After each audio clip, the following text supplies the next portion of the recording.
Welcome to This Week in Hastings Headline History, where we take a look back at what was making news in Hastings, Florida over a century ago. These are stories directly out of the pages of the Hastings Herald, which was published weekly in the early 1900s. So sit back and enjoy as I share a few of the stories from the September 12, 1919 edition. Jack's mob failed to find Negro intended to lynch. Expecting to find Ed Jones, a rapist who was spirited from the Duval County Jail to the county jail here early Monday morning, a mob numbering about 100 men arrived here Tuesday morning in automobiles from Jacksonville, determined to lynch the Negro. But they were disappointed, as Sheriff Boyce had been forewarned of their coming and started the man under the escort of 2 deputies on another trip to safety. 14 cars rolled into the city about 1:30. The men jumped from their cars and marched to the jail, but a short distance away they were halted by an armed guard who demanded they state their business. They said they wanted to see the sheriff, and the guard called for Sheriff Boyce.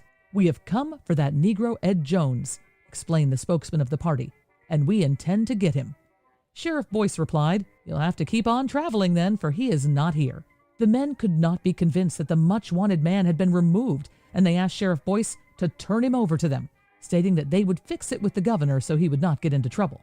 They stated that they did not want to use force, but they had come for the man and would get him before they left. Sheriff Boyce told them the man had been taken from the jail and sent away hours ago, but they wouldn't believe him. They said he could convince them only by permitting them to look the prisoners over, and Sheriff Boyce announced that he was perfectly willing to do this. He asked if there were any men in the crowd who could identify the prisoner. 2 men stepped forth and said they would recognize him if he were among the prisoners. These men were escorted into the jail by the sheriff, and they looked at the prisoners, failing to find their man. When they reached Henry Hill, they said he was the man they wanted. Sheriff Boyce jumped in and told them they were mistaken, and he would not permit them to wreak their vengeance on an innocent man. They called for proof of Hill's identity, and fortunately, he had his registration card in a pocketbook, which he carried inside his shirt. After looking this over, the men were satisfied of their mistake, and they withdrew. The mob visited the stockade at the rear of the jail and inspected the prisoners there, holding the guard up with pistols. They were unable to find their man there and left. Being convinced that they had been outwitted, they rushed to their cars and started for Palatka, where they also searched the jail without success. Ed Jones, the man sought by the Jacksonville men, is hidden away, and the place where he is incarcerated is a secret that will not be revealed, so it will be impossible for the mob to locate him again. While the lynch mob did not find Ed Jones, back in Duval County, they did hold the jailer at gunpoint so they could take and kill 2 other black men who had been charged with leading a mob that killed a white man a month earlier. In response to the lynchings, the sheriff in Duval County doubled his deputy force and a curfew was put in place. Deep Creek dredge work is progressing. The dredge work on Deep Creek is on in earnest, and if the work continues at the present rate, the creek will soon be in such condition that big boats may come up as far as the railroad bridge. The engineer has been somewhat handicapped on account of not having enough help to get along at the regular rate the dredge is capable of going, but at the present time the work is progressing rapidly and will soon be completed. At a meeting some time ago, the farmers and businessmen of Hastings discussed the advantage of buying a boat or getting in touch with someone with a boat of good tonnage who would be willing to make regular runs and contract for a certain percentage of the freight that will be handled now and up until and including the next potato season. At the meeting, it was held that with the constant freight hauling, judging from transportation now, there would be enough paid a year round. This improvement will prove to be one of the biggest assets to Hastings and will help make this more like a city. Barbershop sold to Frank Oliver. It was announced yesterday that M.H. Rawls, the proprietor of the Hastings Barbershop, has sold out to Frank Oliver of Palatka. Mr. Oliver now owns and operates the Putnam shop at that place and is the sort of man who knows a good thing when he sees it. Possession was given yesterday. Mr. Oliver intends to be here and manage and operate the shop with the help of Mr. McGuffin. Mr. Rawls will retire from the barber business and will take up farming at Alachua, Florida, where he will reside in the future. We are glad to hear of the move Mr. Oliver is taking, but at the same time are sorry to have our friend Big Boy leave us. North River Bridge to be separate on ballots. As a result of the regular September meeting of the St. Johns County Commissioners held at the courthouse Tuesday, it can be announced that the ballots for voters to cast in the proposed bonding election will contain 3 separate propositions: a bridge to Anastasia Island, a bridge over North River, and a permanent hard-surfaced road system for the county. Diplomatic relations between the St. Johns County Commissioners and the State Road Department were practically broken off when Chairman Corbett declared that, in his opinion, there is a kindergarten running the road work at the state of Tallahassee, and announced that he had told the road department to take their trucks out of the county, in which action he was unanimously backed up by the board.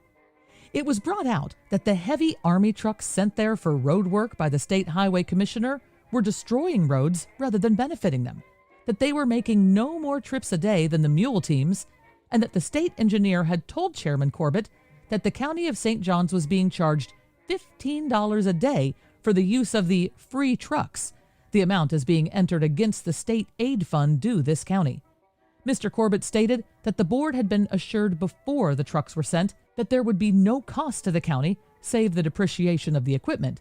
They promised us everything, said Mr. Corbett, till they got back in, and now they have repudiated what roads they had positively assured me they would take over and relieve the county of maintaining. Seriously hurt by baseball. The practice indulged in by boys of using the streets as a playground resulted on Thursday in a serious accident to Mrs. Harry Jackson. Mrs. Jackson was walking with her daughter Miss Marion when they encountered a group of boys playing baseball. The ball, hurled by a careless youngster evidently without a thought of passing pedestrian, struck Mrs. Jackson in the mouth. She was rendered unconscious by the blow, and help being summoned, she was carried to her home, where medical aid was immediately given. Several teeth were loosened, and Mrs. Jackson's face is badly cut and bruised by reason of the accident. She is reported to be making favorable progress today, although the shock was very great and a good deal of suffering has been entailed. Electricians after more money. Local electricians are asking for an advance in the weekly wage scale from 50 to 75 cents an hour. The high cost of living is responsible for their demands. Employing electricians, it is said, are not prepared to accede to the demand for this advance, having contracts based on the original wage scale. Only the journeyman electricians are affected by the demand, as the salaried electricians are not employed on an hourly basis. Burning fuel oil. Oil is now being used as fuel by the St. John's Electric Company at its plant. 2 boilers are operating with oil fuel, and a third is being changed to oil burner. The liquid is much more convenient and satisfactory, and is also cleaner than coal or wood. From the editorial section. Dear Sir, you are probably aware that there is a great deal of dissatisfaction regarding the conditions of the Hastings School. So much so that some of us have agreed to call a mass meeting of the school patrons to see what can be done to improve conditions. Hastings ought to have at least a $50,000 school building. Our children deserve just as good teachers as can be secured. It is our purpose to arouse sentiment in favor of a bond election for a new building, and will appreciate the cooperation of the Herald. I would like to see the Herald get behind this campaign in earnest and help push this thing through. If you are not familiar with the present disgraceful conditions, a visit to the school grounds will do you good. Yours truly, O.S. Veneman. The Hastings Herald had more than stories you'd find in modern newspapers, but also local notices that were more of a social report, a way to know what was going on in town and in the personal lives of its residents. Here are a few from this edition. Appreciated gift. Jack Bush, son of Mr. and Mrs. J.D. Bush, is justly proud of a gift he received a day or two ago from D.B. Parker of Richmond, Virginia. The gift is a thoroughbred collie with a pedigree 3 yards long. The pedigree was presented with the canine. The collie is a beautiful animal. The name is Lockmar Rogers, and it is registered under that name. If you're wondering how things are progressing on that messy piece of the Dixie Highway in 1919, here's an update from folks returning to town from vacation. Motored to Miami. Raymond E. Moss, Dr. Sellers, and a party of friends have returned from a motor trip to Miami. They report the road north of Daytona for about 5 miles to be in a deplorable condition, the sand being a foot deep. They were able to pull through without a breakdown, but the traveling was anything but pleasant on this particular stretch. They are enthusiastic about the roads in Dade and Palm Beach counties. I hope you enjoyed this week's edition of Hastings Headline History. This podcast was brought to you by Presenting the Past, bringing history back to the present through historic presentations and the sale of treasures from days gone by. And to wrap up this week in Hastings headline history, how about a tune from the time? A 1919 hit. Here's A Rose, a Kiss, and You by John Steele.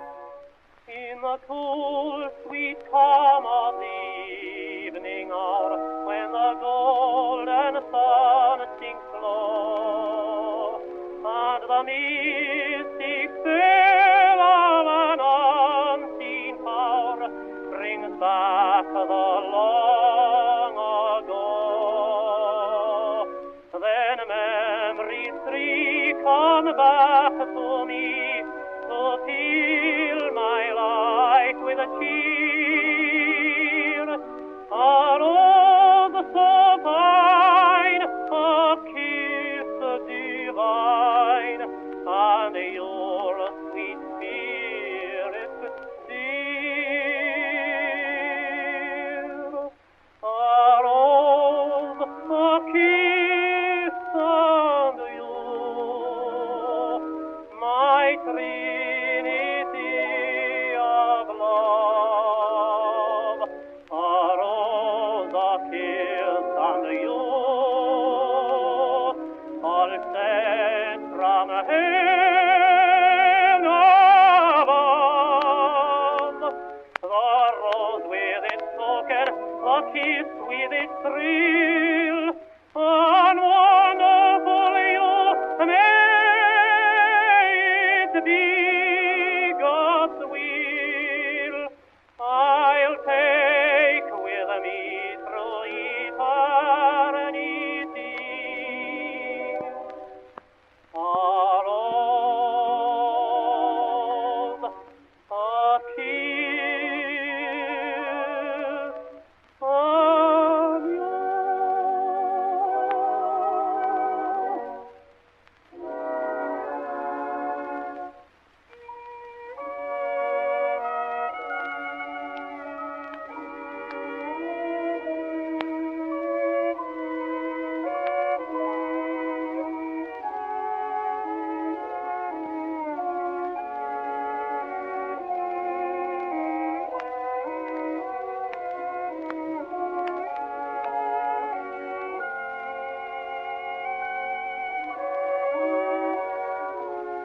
The rose with its token, the kiss with its thrill,